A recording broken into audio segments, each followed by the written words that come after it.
Azam Part 108.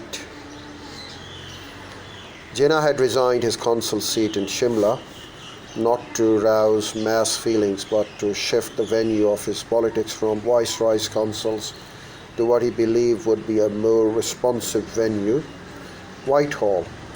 He tendered his resignation, feeling that under the prevailing conditions, I can be of no use to my people in the council.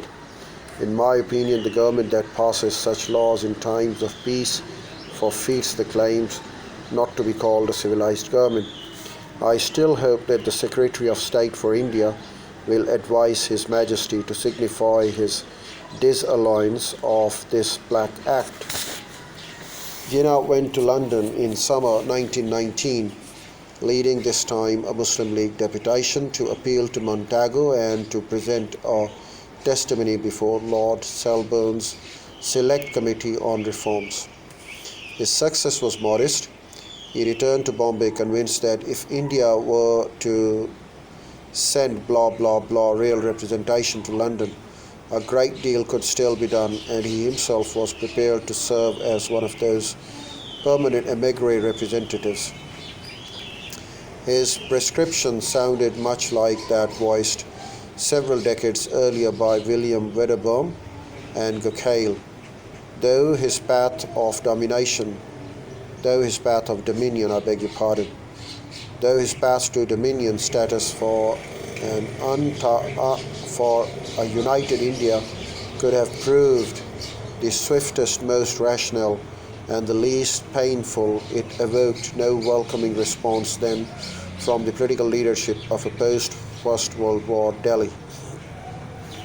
Gandhi, Jinnah and the Khilafat movement. Well, Gandhi's work on Punjab atrocities inquiry, his commitment to the Khilafat cause and his close association with Ali brothers, Shaukat and Muhammad Ali. Shaukat Ali and Muhammad Ali had won for him the great popularity. Gandhi would say, born of the same mother, belonging to the same soil, Hindus and Muslims must love one another. On the issue of Khilafat, his usual response was, if the Hindus and Muslims are brothers, it is their duty to share each other's sorrows. Seldom earlier had such camaraderie been witnessed between Hindus and Muslims. Edmund Chandler's description of those times in the Atlantic Monthly illustrates the politician who could unite these incompatible currents in a combined stream would have won half the battle of independence. Thus, the Hindu-Muslim entity, from the Indian point of view, is the most important political movement of the century.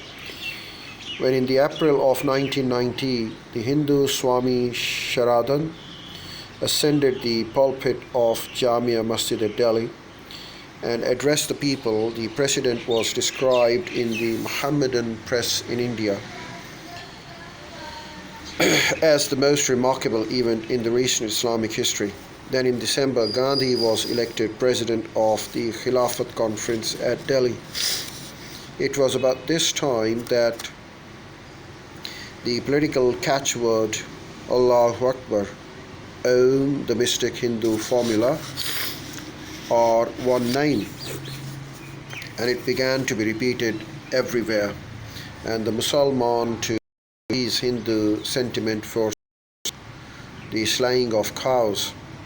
This was only the beginning of Gandhi's association with Muslims extremists. At a later stage, he became so far the champion of Islam as to make civil disobedience to the government of India contingent upon the ratification of a treaty of Sevres. This is best illustrated by Gandhi's approach to Palestine and the very identity of Israel. During 1937 Arab revolt in Palestine, the Jewish Agency sent Hermann Kallenbach, a German Jewish architect, to India to seek Mahatma Gandhi's aid. Kallenbach, an excellent choice, had been a major worker with Gandhi in his South African campaigns, and despite a separation of many years, the two remained closest friends.